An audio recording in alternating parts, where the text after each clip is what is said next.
Y'all, thank you very much. We have, as you see, we have a lot of people here. We have some from the power companies as well to answer all your questions. And I would first call on Chaplain Jeff Sheely, National Guard.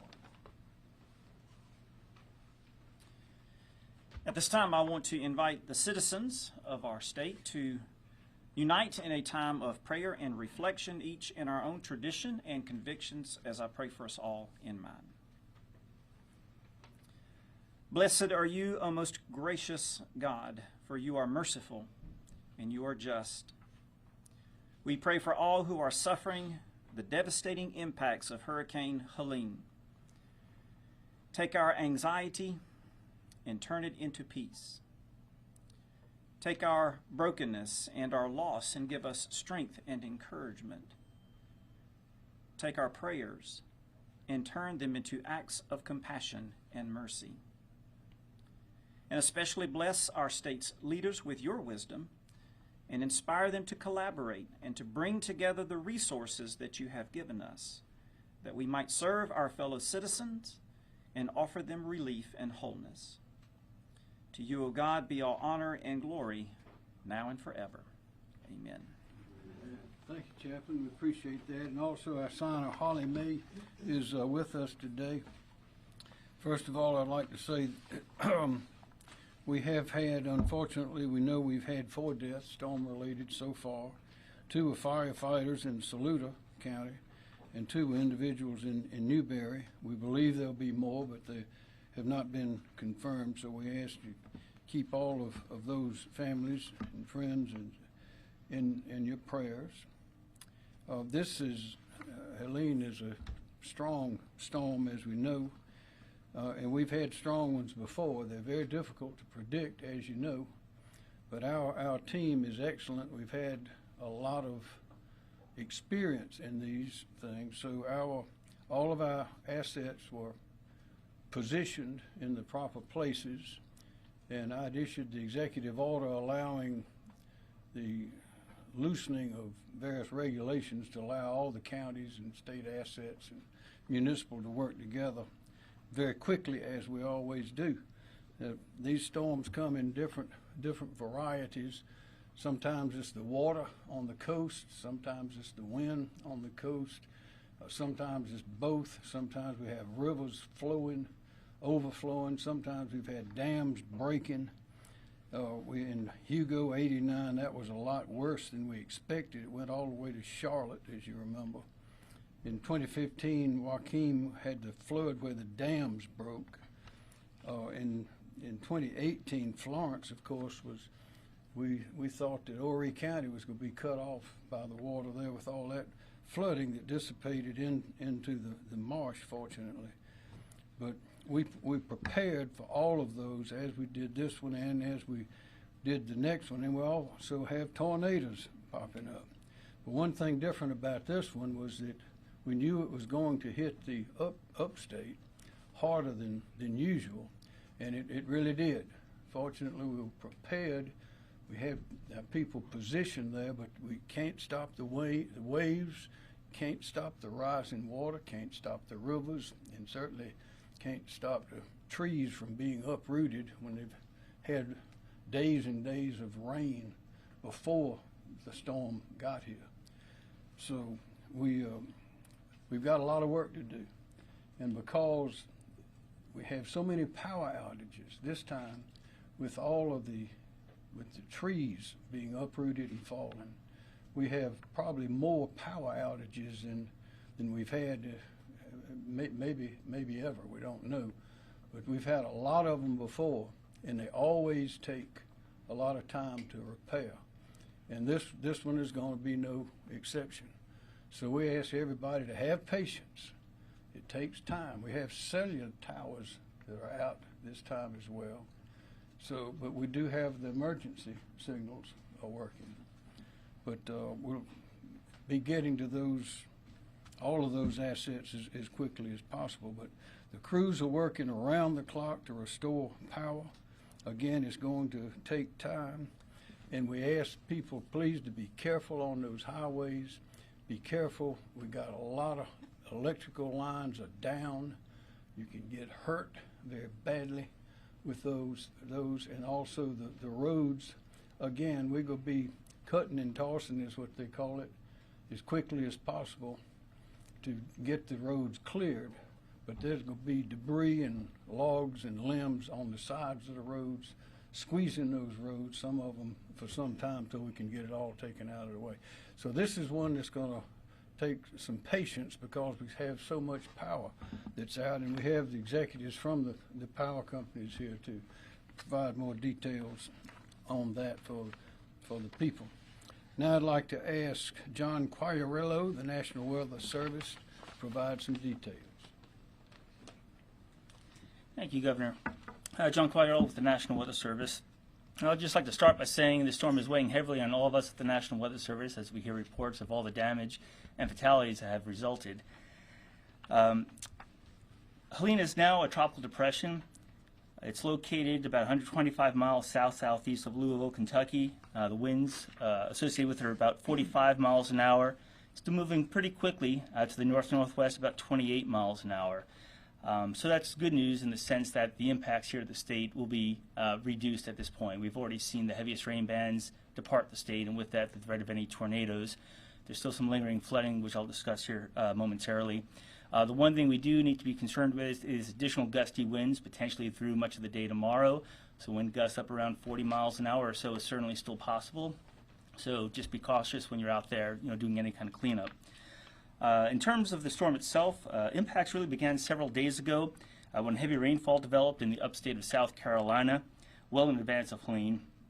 Then yesterday, heavy rainfall also began impacting the Midlands, all of which produced flash flooding. This flooding was only made worse when the heavy rainfall associated with Helene's rain bands overspread the area overnight. Rainfall totals have exceeded 15 inches in some parts of Oconee, Greenville, and Pickens counties. Farther east into the Midlands, rainfall amounts have been as high as 10 to 15 inches. All this water is now impacting area rivers in the upstate and Midlands, resulting in moderate to major river flooding. Major flooding is now ongoing or forecast to occur on the Saluda River above Old Easley Road in Greenville, the Broad River near the North Carolina border, the Broad River at Carolina Eastman, Watery River at Lake Watery Dam, and Stevens Creek near Modoc. These rivers should all crest tonight or over the weekend. The intensity of Helene at landfall, combined with its extensive wind fields and very fast movement, allowed tropical storm force winds to penetrate far inland, overspreading most of the state. Widespread wind gusts of 50 to 75 miles an hour occurred overnight into this morning, downing trees and power lines across much of the state. Some of the highest wind totals include 75 miles per hour in Beaufort, 72 miles an hour in Aiken and at the Anderson County Airport, 67 miles per hour at Columbia Metropolitan Airport, 66 miles an hour at Folly Beach, and 63 miles an hour at Charleston Airport. And also a wind gust just across the state line in Augusta, Georgia, reached an impressive 82 miles an hour earlier this morning. There were likely many tornadoes east of I-20 since yesterday, and in fact, the National Weather Service issued 63 tornado warnings statewide. It's unknown how many tornadoes actually occurred, however. The National Weather Service will have survey teams out over the next several days assessing the damage. But it will be difficult as there were overlapping tornado tracks, so we had multiple tornadoes keep moving across the same area potentially. And it's also going to be hard to determine whether damage that we see out there is a result of just the strong tropical storm force wind gusts or if it was an actual tornado. So that's going to take some work and investigating on our part. And then finally, we'd urge everyone to use caution while cleaning up and recovering from the storm.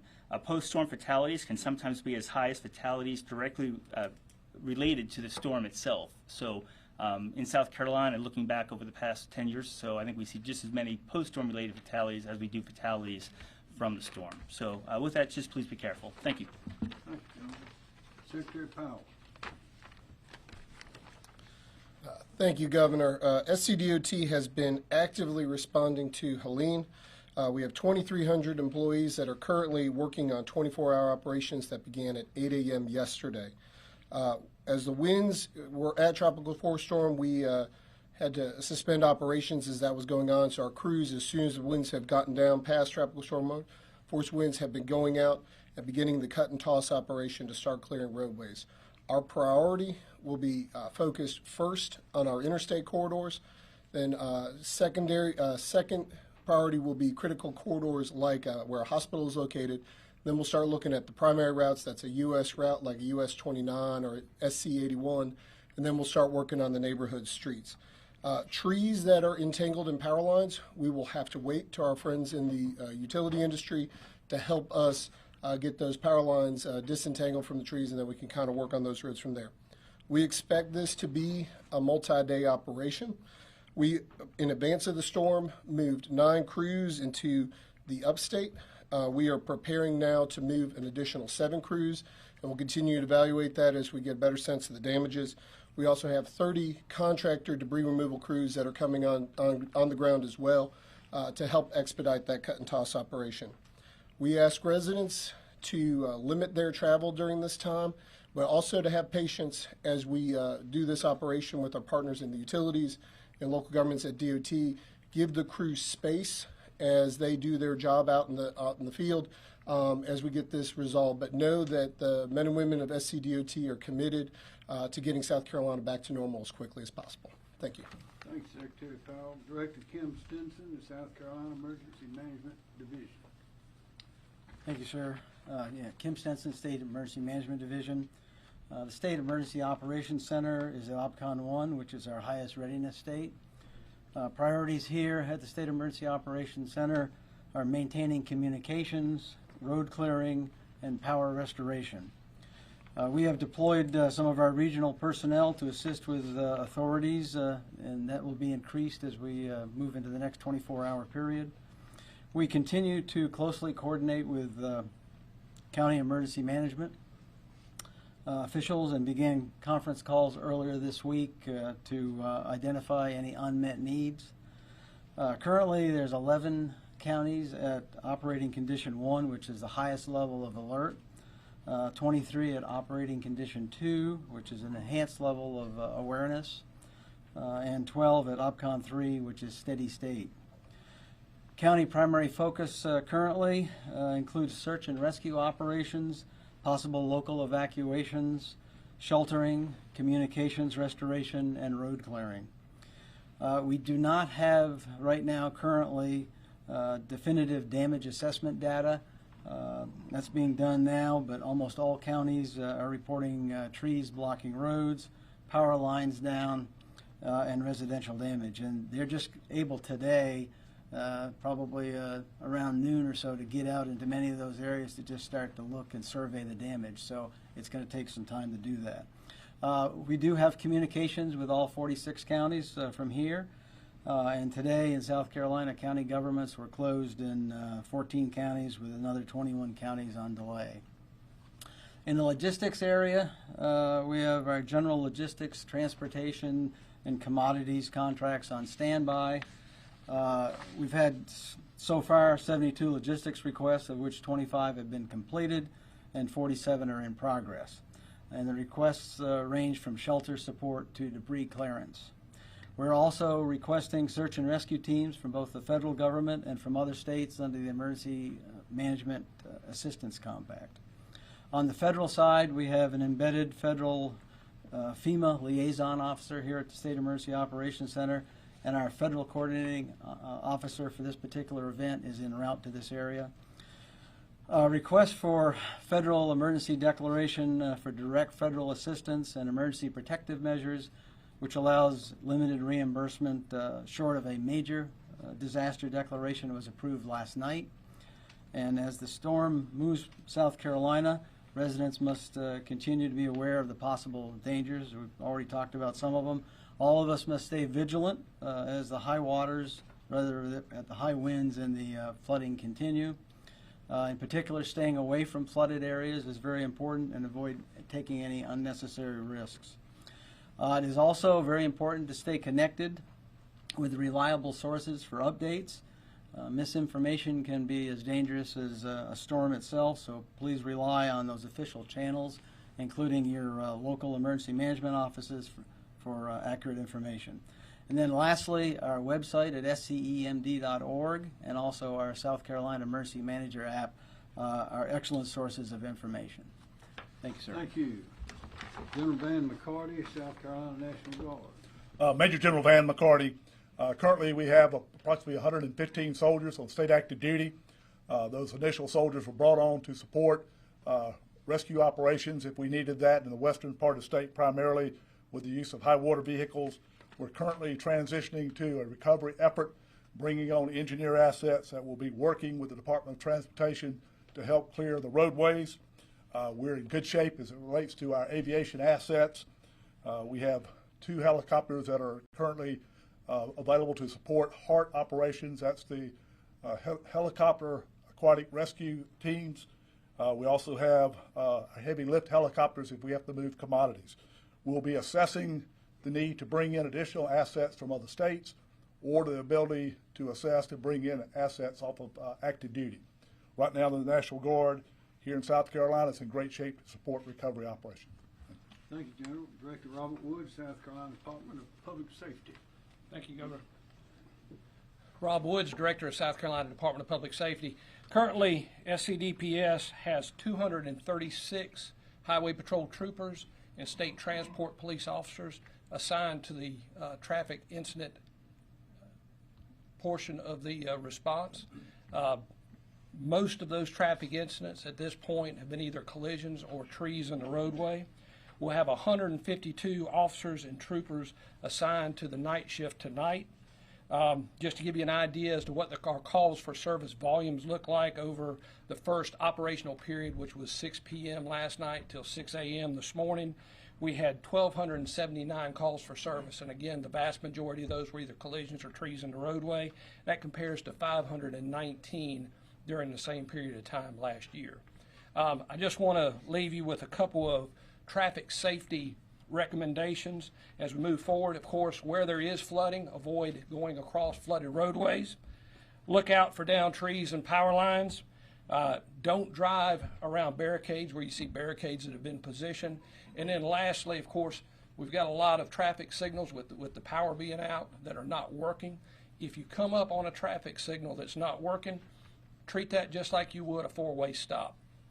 So if you're coming up on a four-way stop at a stop sign, you'd yield to the driver on the right. If you have any questions, Governor, that's all I have. Thanks, sir. Chief Mark Keel, SLED. SLED Chief Mark Keel. All of our regional captains have been in contact with our sheriffs throughout the state to determine if there were any needs that they may have for law enforcement support. The PD Low Country, Midlands, and Piedmont captains have reported what we already know, power outages and trees down and power out throughout the state. We currently have 15 officers assigned in ESF 13, have 15 officers assigned that are assisting law enforcement.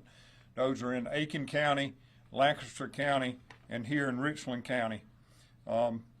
We have also have aviation unit that will be prepared to provide transportation to DOT to do assessments as soon as the weather permits.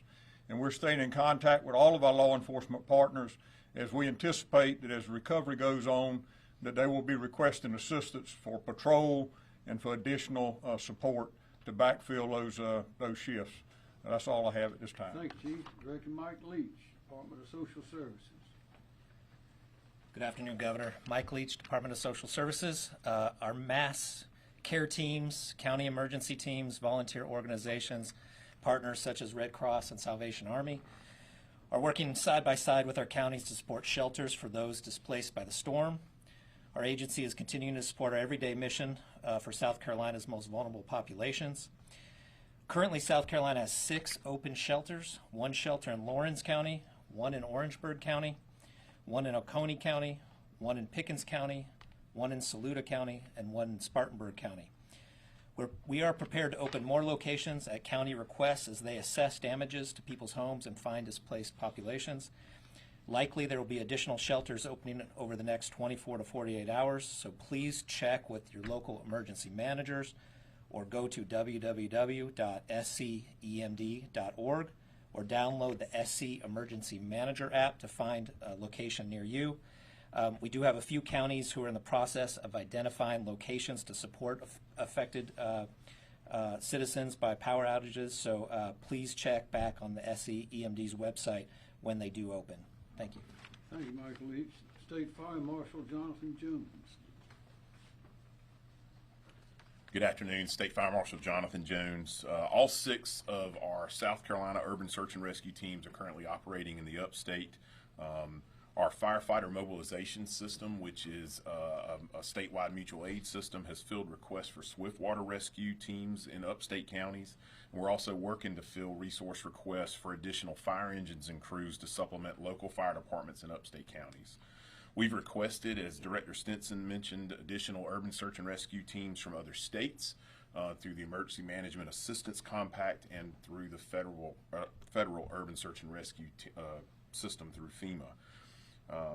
As General McCarty mentioned, we have 2 of our helicopter aquatic rescue team crews of rescuers that are activated and prepared to respond with our National Guard partners for helicopter rescue should those resources be needed. Our incident support team out at State Fire is fully activated and helping to manage and coordinate search and rescue resources across the state as those issues arise and requests are processed.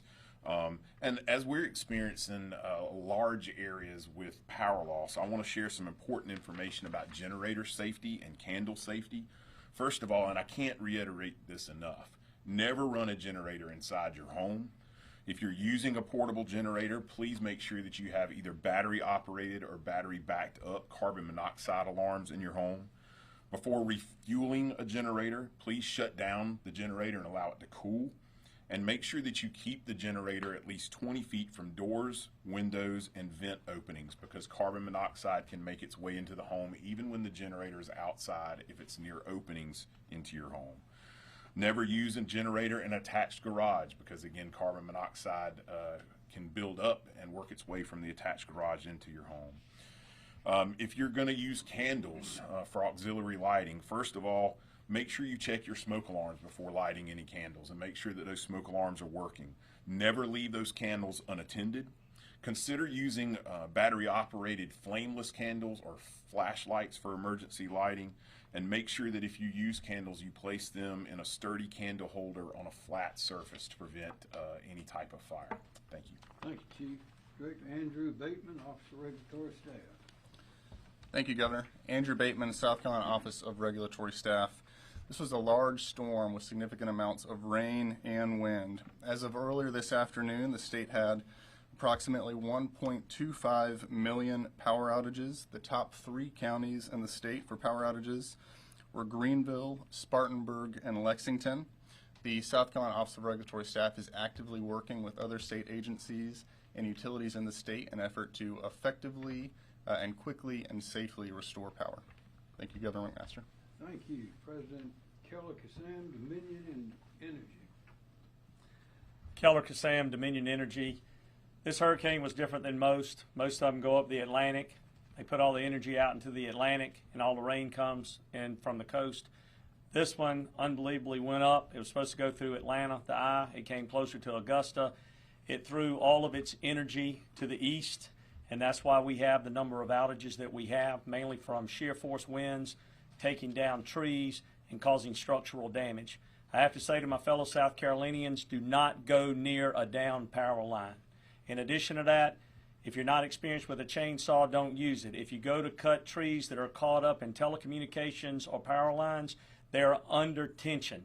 And when you take that weight off and cutting that tree, it will spring back, and it has the potential to kill you. So please stay away from that. If you have a down power line, make sure you call us and we will handle it. 386,000 customers out on the Dominion Energy system. It is the same number and approaches the number we had out with Hurricane Hugo, that famous hurricane. Now we have more customers now, and the damage is not as intense.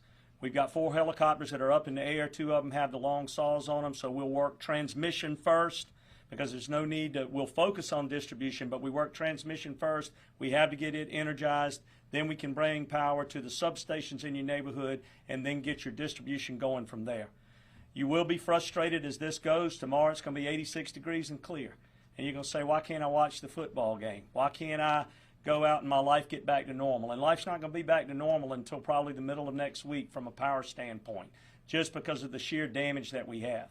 We have 465 off-system crews combined with 2,000 native crews that are out there working, and we are bringing more crews on now as we speak. We're getting them from Alabama, we're getting them from Mississippi, and I assure you we will not stop working until the very last South Carolinian has their power restored. And Governor brought it up. Calls from the governor's office. The first call I got this morning was from Secretary Powell with DOT, Robert Woods with Highway Patrol, the National Guard. This is Team South Carolina coming together in order to work together. And I would encourage all South Carolinians to do the same. Have a positive attitude, work in your neighborhood just as we are working with each other, and we'll all come out this for the better. Thank you very much. Thank you, Sam. Mike Callahan, Duke Energy. Mike Callahan, South Carolina President for Duke Energy, and I'll just start by emphasizing the comments that Keller made about Team South Carolina. Appreciate the opportunity, Governor, to join you. Appreciate the work that we do together in partnership around storms like this. We have a lot of experience, and I've spoken to a number of your agencies today as well. And Duke has been monitoring this storm and preparing for this storm for several days now. We have about 11,000 skilled workers on the system ready to work. We have damage assessors, tree crews, and line technicians from 18 different states and as far away as Canada prepared to respond to these outages. And these teams are designed to allow us to move them around the state as we get through outages to where the hardest hit areas are. I will say that this storm has caused significant and perhaps historic damage to the Duke Energy system.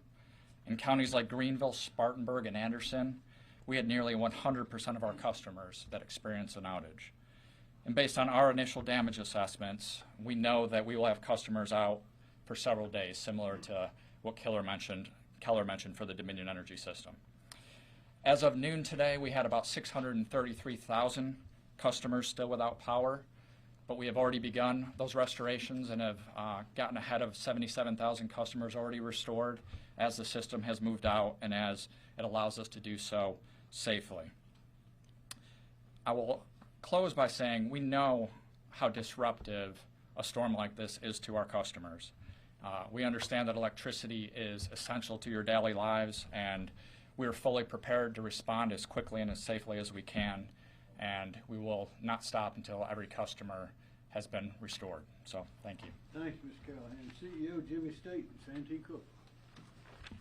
Excuse me. Thank you, Governor. And first, I'd like to start by thanking all of the utility crews, not just Santee Cooper's team, who of course I'm proud of, but all of the utility crews that are out responding right now.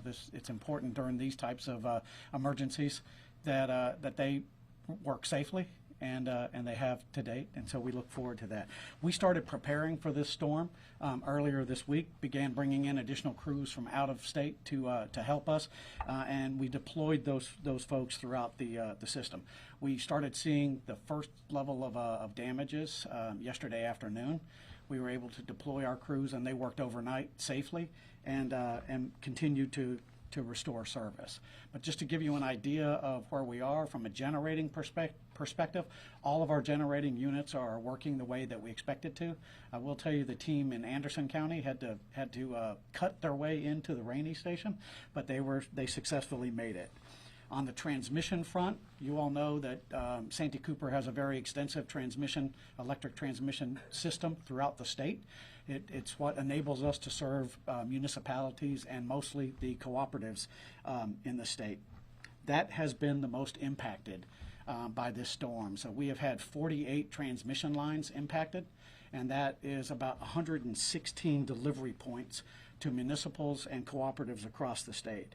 As of noon today, we've restored service to half of those points, so we're down to about 58 points that are left. Our priority, first and foremost, is to operate safely, but secondly, it's to stabilize the transmission grid by working first on the highest voltage lines and then move down the line, very similar to what Keller was talking about. We are continuing to assess the damage on the system, but we know that we have 11 broken structures.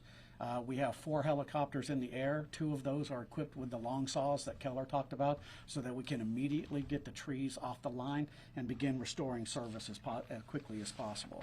Now, Mike Callahan mentioned this is a different hurricane than what we've experienced. Normally, Santee Cooper's territory in Horry, Georgetown, and Berkeley County is directly affected because it comes off of the Atlantic. That was not the case this time. So our distribution business was not significantly impacted. Total of 6,200 customers, all but 80 of those have been restored. So again, like everyone else that's been up here, please be careful out there. Stay away from power lines. And if you see a down power line, please give us a call. Thank you. Thank you, Jimmy Stevens. President and CEO Rob Hochstetler of Central Electric Power Co-op. Thank you, Governor. Rob Hochstetler, representing the 19 electric cooperatives of South Carolina. The electric co-ops were hit extremely hard by this morning's storm. The restoration process really is going to take place across a large swath of South Carolina. It's going to take days, perhaps well into next week. It is not hours. Hurricanes like Helene, Hurricane Helene knocked out power to 425,000 electric cooperative consumers. That's just less than half. As of about an hour ago, last time I checked, about 380,000 of those consumers are still without power. This storm snapped several hundred poles, yanked down lines, and damaged not just distribution systems, but as Jimmy and Keller said, the transmission lines and other critical infrastructure. The transmission lines are what I like to think of as the interstate system delivering power.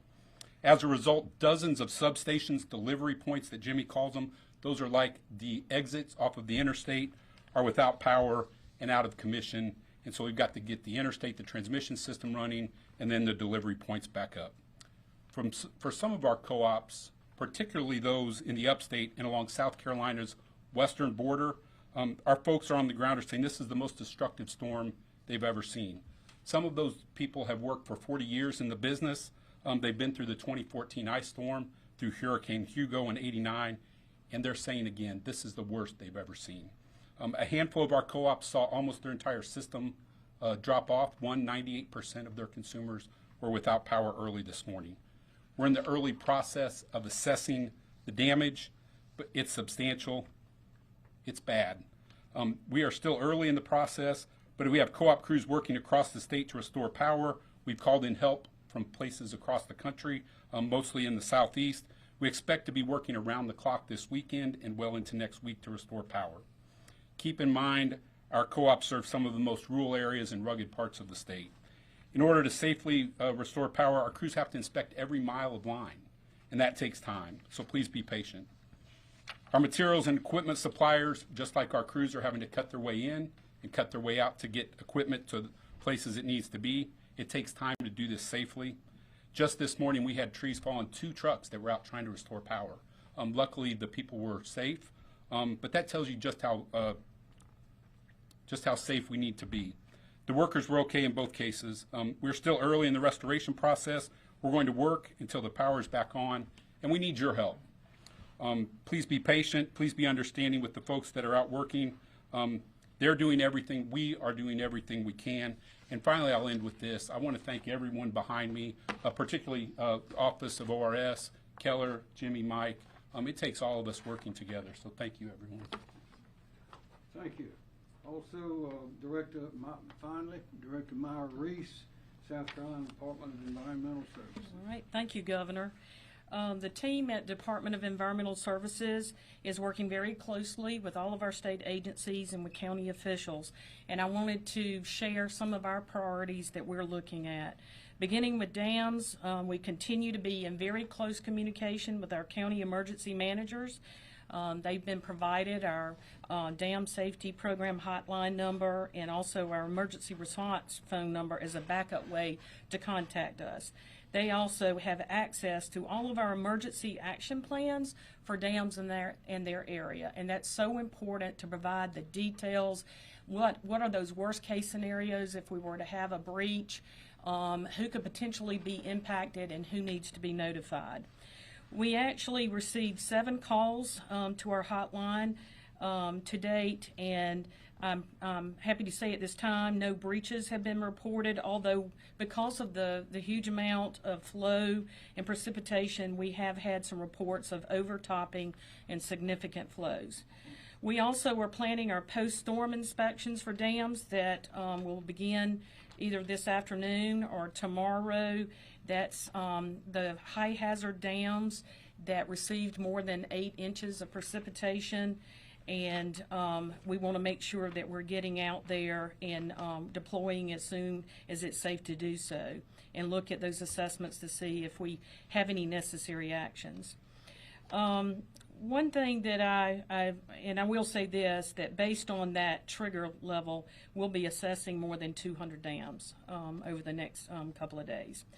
I do want to give you some situational awareness, just as we have to pay attention to the level of rainfall that occurs in North Carolina. We also need to be very alert and cognizant of things that might be going on with a dam, some of the dams in North Carolina as well. And just recently, we probably in the last couple of hours have heard from our colleagues up in North Carolina that they are watching very closely the Lake Lure Dam, and what they went ahead and did or doing in the process of doing is doing some evacuations. And so right after this press conference, Chief Kill, Secretary Powell, and I will be on the phone with the state of North Carolina. And what we're going to be talking about, I mentioned those emergency action plans. We already have a copy of that emergency action plan, which really is the worst case scenario if you had a breach at Lake Lure, and what is called an inundation mapping. And what would be structures and homes, bridges, all of these things that potentially could be impacted from a worst case scenario. And so what we're going to be doing is reviewing that model, ask North Carolina questions, but our initial preview of that, that plan does not really indicate any impacts to South Carolina. I think the important thing here is there's 53 river miles from that dam to the border of South Carolina, and there's also it would take about 13 hours. But we're going to be overly conservative looking at this and see if there's any occupied structures along the Broad River in Cherokee County that Chief Kill and some of the county officials will help us make some notifications. As far as drinking water facilities, we're not aware of any issues that are causing disruption of water services to customers at this time. As far as wastewater, we've only had 2 reports about operational status of some of our wastewater facilities. Wagner Wastewater Treatment Plant in Aiken County is partially offline, and then the Oconee Joint Regional Sewer Authority reports some overflows in Oconee County and have made the appropriate notifications. As far as the coast, we're not receiving any reports of damage to structures, some of the beachfront structures, but we will continue to be looking to get that information. And then private well owners, we're already getting the word out to folks, especially those in the upstate that had the heaviest rainfall, to monitor your private wells. Please reach out to us. We'll make sure you have the contact information, and we'd love to assist you with any testing or answer any questions that you have. Thank you, Governor. All right, does anyone have a question? Governor, sir, do you have an estimate of when you think all power should be restored in South Carolina? I'm sure someone can give a general estimate, but we know that it's going to be a while. And this hurricane, we're not talking about houses being washed into the ocean or thrown back into the creek and all that sort of stuff. This is something different. This is power lines down in a part of the state that we usually don't have this kind of weather. It's unusual, Governor. You would think by midweek we'd like to be able to have power back to everybody that can have power midweek of next week. Now, when I say have power, you bring up a great point.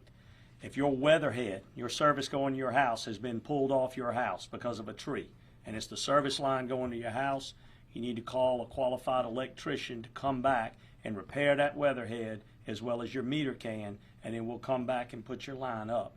A lot of times those drag on for an extended period of time, so we always like to say to all the people that can receive power from that standpoint, you know, we've started out, like I said before, with 386. We restored 100,000 customers so far, and we hope to continue to make progress, but you're eventually going to get into neighborhoods and it's going to slow down to a crawl. So don't expect to see the numbers dive as they're doing today. So That's kind of my estimation. Jimmy and Mike may have a different scenario, but we're about the same. Yeah, I would say something very similar. It's a little bit difficult to predict as we sit here right now with the storm having just exited the system in the last couple of hours. We'll have damage assessors getting out in the field and really seeing what we're holding. And we'll very quickly, as soon as we can, start communicating with our customers, because that's always an important part of this. Customers want to know when are we expecting to get power back so that they can figure out and make plans for their lives. And so we'll be working as fast as we can, like I said, as quickly and safely as possible. But this will be a multi-day effort similar to our other utilities in the state. As I mentioned, historic levels of damage in the upstate. We're not used to, for the Duke Energy service territories, the PD, we often get storms of this magnitude. In the upstate, our customers there do not typically face this kind of damage, so it will take several days. And obviously, I would reiterate the same thing. We're a little bit different in that the damage to our system was mostly on our transmission system, and so we are working collaboratively with Rob Hostetler and the co-ops in the state, because we need to, as we restore those transmission lines, we need to do it in a thoughtful way and a safe way so that we know that the cooperatives are ready for that energy at that point in time. So we're going to work very closely with them. It's a very meticulous process, and so we too expect it's going to be a multi-day event. Yes, sir. I would just add one thing. That's an exceptional question, hard to answer until you've done your assessment. And so we're all in the assessment phase right now. And with the amount of trees that are down, it's hard to get the assessment done. But know that that's what we're working on as we're trying to restore power, is get an assessment, and probably a better question for a later time. Next question. On the power front, is there any concern? I know you've got crews coming in from out of state in different areas, but is there any concern on supplies as far as replacement components, transmission line, anything like that? Is that something you folks stockpile for a situation like this, or do you have to bring those in?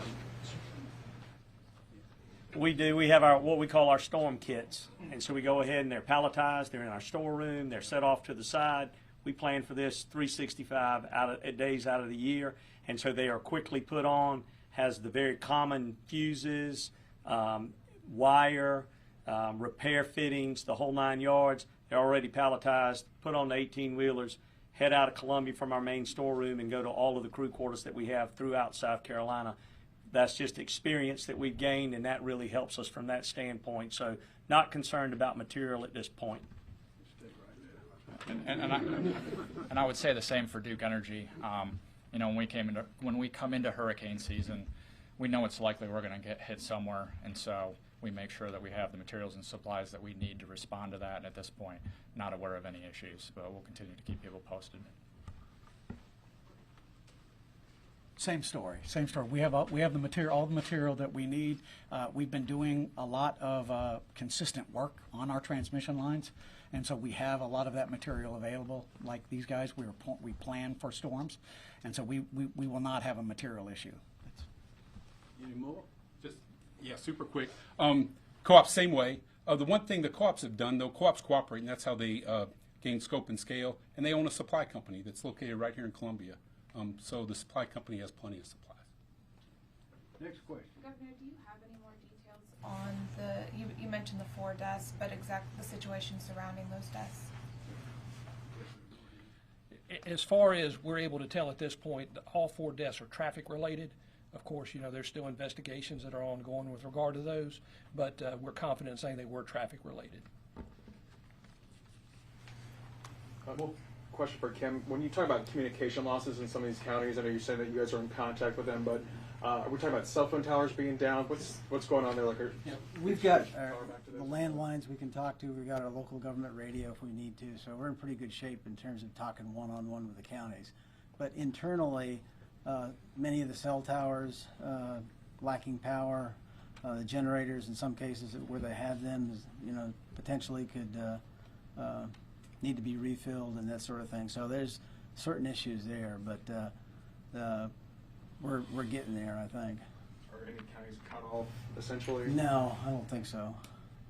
What about hospitals? When we talk about energy and power, obviously they have backup generators, but are they all online on the grid? Do we know, or what's the status of hospitals?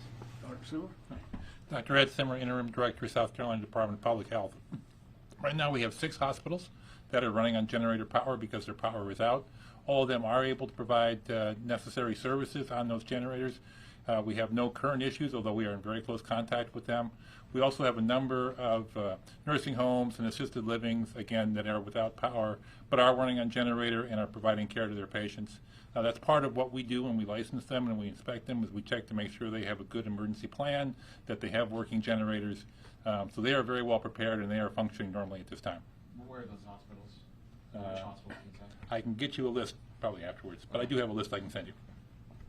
As far as the downed cell sites, or the cell sites that are not operational, do you know which counties those are in or which areas? No, I don't have good information on that at all right now. Director Reese, what's the probability on that Lake Lure situation in terms of affecting, in terms of it actually happening? I don't think anyone can really answer that. You really have to keep a close look at the current situation. I know that the state has been out there and has looked for signs of erosion, just things that would probably give them pause that a breach is a possibility. And they're not going to wait. They want to be very protective, take precautions early.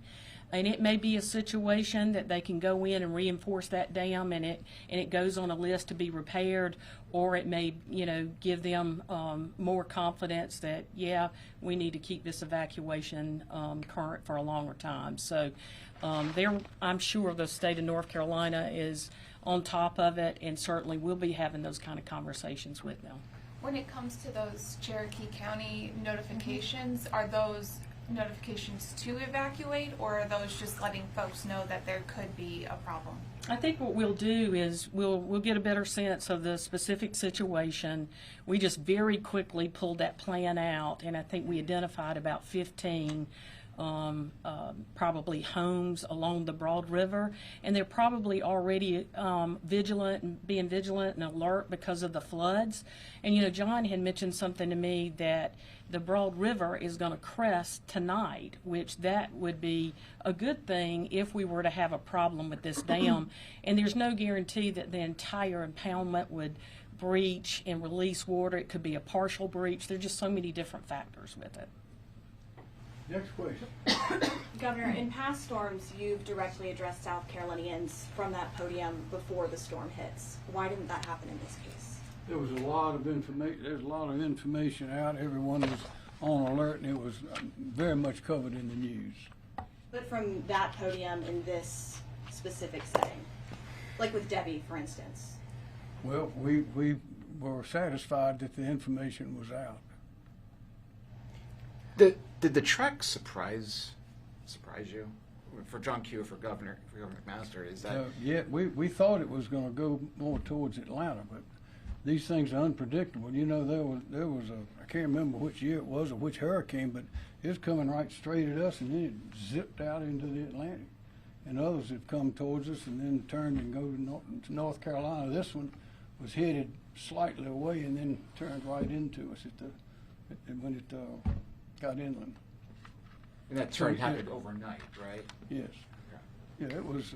We never know where they go. That's why we pre-position people all over the place to where it is likely to go in order to be able to respond immediately without having to move things after it happens. Anyone want to further on that, Kim?